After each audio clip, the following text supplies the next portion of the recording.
sa immigration. Nakaready na din yung cash namin pambayad sa lalabasan yung ibang klase or ibang stores na nagtitinda ng ganito. Masakitin ng tenga ko kapag nagpa-flight ako sa aeroplano. For your checkout, ang ganda niya, mga kapatid. So, nabili siya ni Jowa sa Shopee for only 5 pesos. Toner yung dadalhin ko kasi bring this combination. Hi again, everybody. This is officially the continuation of my earlier vlog episode. Natakal natin yung mga kailangan mo i-prepare when you're traveling abroad.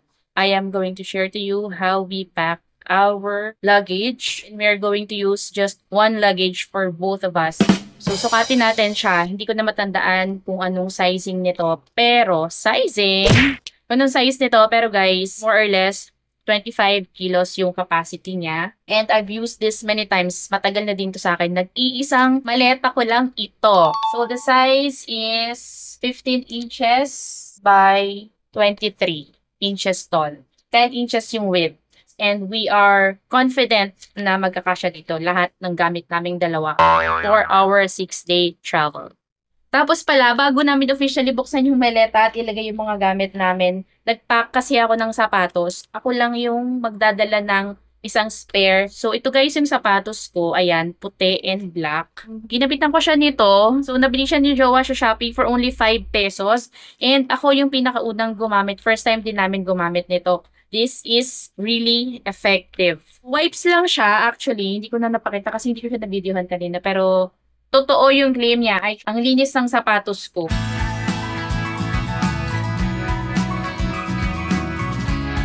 So, ayan na siya, guys. Hindi na siya kaluwag. And, meron pa akong mga natirang pouches. Nasaan na yun, Tart? Napili ko lang din yan sa Shopee. Actually, may mga small pouches pa yan sa loob. Grabe, ganito pala mag-pack ng mga bulky na sweater for winter, gano'n. Alam mo naman, may snow sa pukot. Flex ko lang yung nabili kong blouse sa Shopee. So, ilalagay ko yung link dyan sa description box for your checkout. Ang ganda niya, mga kapatid. Hi again and good morning. Actually, tanghali na. It's 11:35 in the morning. Nakapag-breakfast na kami. Nagising kami ng 9 o'clock this morning. May mga inayos kaming konti dito sa bahay. Now, samahan niyo akong mag-prepare ng mga toiletries ko and other hygiene items for our trip. Alauna pa naman ako maliligo, so I still have 1.5 hours to prep this. And we're leaving by 4 p.m. Let's start with my skincare. I was thinking kung anong toner yung dadalhin ko kasi pareho kasi silang maganda. There are instances na hindi ako makapag-decide kasi minsan nag-iiba yung mood ng balat mo, nag-iiba yung mood ng skin mo sa face. Minsan maganda ito. Maganda yung outcome ng makeup ko. Minsan naman itong ceramide, kapag hindi maganda yung gising ko, parang hindi niya rin kayang, alam mo, pag hindi maganda yung tulog mo or kapag kulang yung tulog mo, hindi maganda yung texture ng skin mo. Hindi niya kayang tapalan yon. May mga ganun na siyang lumalabas na sakit. Hindi ko sure kung anong changes or whatsoever with this brand, pero may mga ganun na siyang effect sa akin.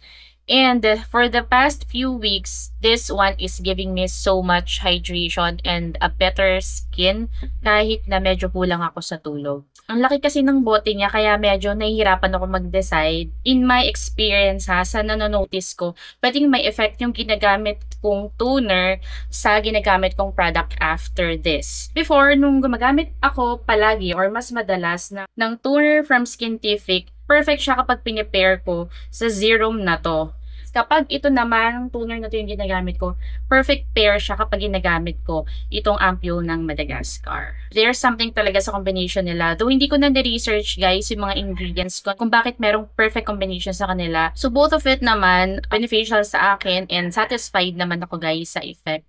Sa skin ko, using all these products, I've decided to just bring this combination. Total, konti na lang naman si Beauty of Devotion para maubos ko na din siya and makonsume ko na din guys yung travel size na to. Pero mamaya pag nag-makeup ako, ito yung gagamitin ko and this one. And of course, ang hindi pwedeng mawala, ang ating moisturizer. Pag puno ng moisturizer yung lalagyan na to, umaabot siya ng 7 days or more.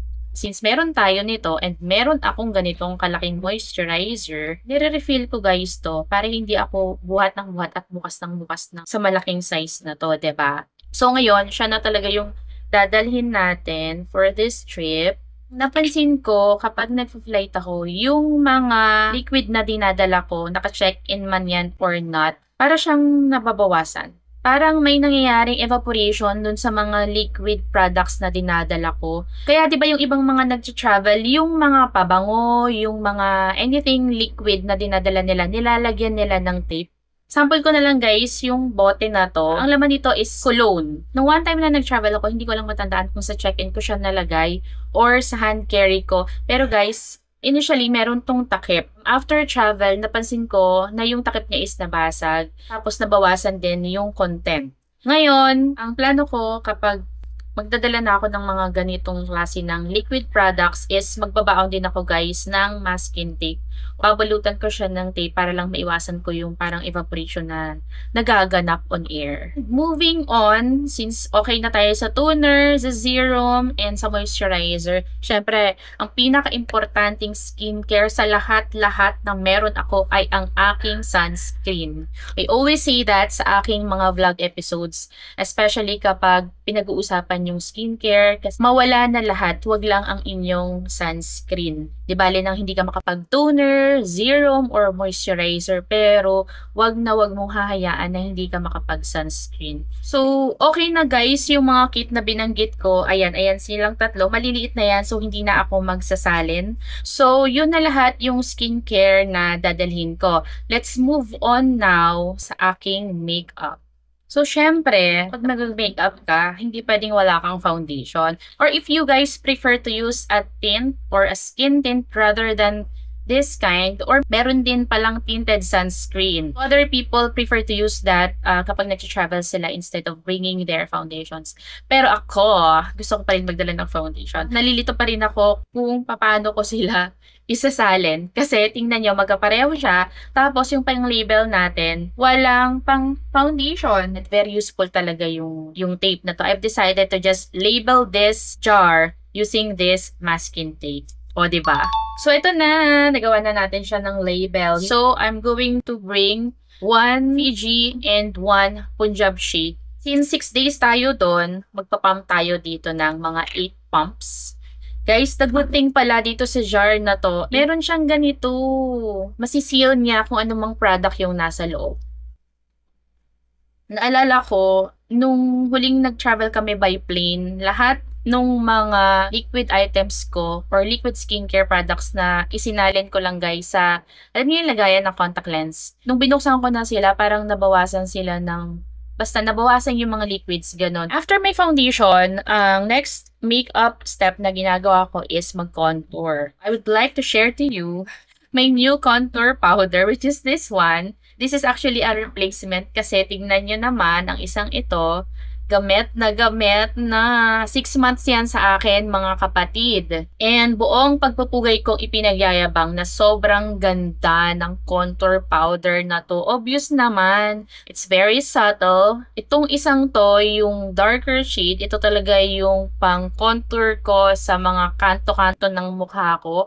And for this lighter shade, ayan, kapag gusto mo ng mas subtle na contour sa nose or sa iba pang part ng face mo, pang bronzer, or pang accentuate ng parts ng mga kanto ng pagmumukha mo, this one is very, very nice also. This is the creator shade ng contour powder na to from Etude. Now, the next step na ginagawa ko kapag nagme-makeup ako is nagkikilay ako. Ang dadalhin ko lang na pangkilay is 2 klase and magkaiba sila. One of the most important pangkilay din guys, lately na talaga namang nasatisfy ako and na proud ako sa product na to, is ang Bay Free. Been using this na every day for a couple of months and this one is just superb. The good thing is, ang lilit nila, diba? It's very minimal na ilagay sa inyong mga makeup kits. I forgot to mention pala, bago ako mag-makeup or bago ako mag-foundation guys, syempre hindi pwedeng mawala ang ating makeup spray. Ito daw ay dupe ng Charlotte Tilbury. This one is really a holy grail for me. Simula nung natikman ko to, hindi na ako humiwalay sa kanya. Ito lang talaga yung kaisa-isang makeup spray na binibili ko. I've tried 1 or 2 products pala na na-check out ko sa Shopee but they failed me. Ito pala yung smaller brush na ginagamit ko for the contour. It's actually a pair of this nung check out ko sa Shopee. Ang daming bumibili nito kasi ang ganda nila. For the concealer guys, dalawang klase ng concealer ang ginagamit ko. Hindi ko sila ma-let go. They're both good. Ganda pala ng Lucky Beauty, no? So in my previous vlogs, na-feature ko na to guys. Napagit ko na sa inyo yung concealer na to. From Catrice. Ang ganda nito. Wala lang perfect shade for me. Kay Lucky Beauty, ganun din. So walang perfect shade for me from that brand also. Though matagal siya mag-set, pero nagme-melt siya sa skin and ang ganda ng outcome niya sa dry under eye too. Ganun ka nice yung Lucky Beauty. Totoo yung chismis sa kanya. And this local brand is such a superb also. So, ang ginawa ko, since lighter sa akin yung shade na to from Catrice, Praline yung kinuha ko from Lucky Beauty, which is actually warmer than my skin color. Kaya kapag kinocombine ko silang dalawa, para silang skincare, tapos nagmamatch yung combination ng shades, nagiging tama lang, sakto lang guys, sa kulay ng mukha. Ngayon, pag nadaan ko na yung concealer and foundation and contour, that's the time na nagli-lipstick ako. Dadalhin ko yung staple lipsticks ko because light man yan, dark man yan, gray man yan, and whatsoever color it is.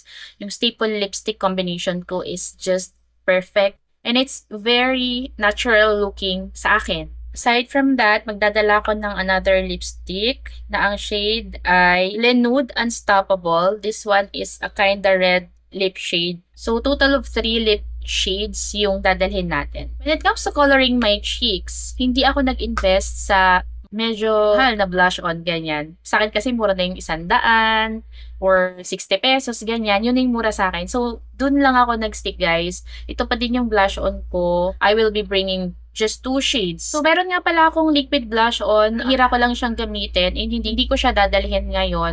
Klase ng pagme-makeup and skincare na ginagawa ko, na-observe ko guys na hindi ganun kabilis matanggal or mag-fade sa face ko yung makeup ko. So, enough na sa akin yung powder blush on na meron tayo. After blush on, guys, sometimes nauuna yung face powder, sometimes nahuhuli yon. So, the face powder that I will be bringing is this one from Bare and Bliss. This is now one of my favorite face powders aside from my existing powder na holy grail din sa akin, which is the Innisfree. Hindi ko akalain na mabibigyan ako nito ng, alam mo yon, naka-foundation ka man or hindi, ang ganda ng outcome niya sa skin. This is the 04 Medium Blossom Burst. So, darker siya sa skin color ko. Sakto lang din kapag in-apply ko, nababalanse niya yung kulay na gusto kong i-achieve. So, after the powder, that's the time na nag-curl na ako ng pilik mata. And nagbalik ako guys dun sa Nishido ko na pang-curl. Buti na lang pala hindi ko siya tinapon. Kasi yung Judy Doll, sobrang pinagmalaki ko last time, no? Nung unang-unang beses ko siyang ginamit. Eh, parang mas mabilis siyang pumalya. Samantalang guys, si Nishido guys, hanggang ngayon ang tibay niya. Pinalitan ko lang ng rubber. Si Judy Doll na curler kasi parang hindi na niya ma-lift yung pilik mata ko. Kaya inisan tabi ko na siya. Bulol yan! Yun, after mo i-curl yung pilik mata ko, ginagamitan ko siya nito. Ang very, very favorite kong 1 million over 10 ang rating ko sa mascara base na to.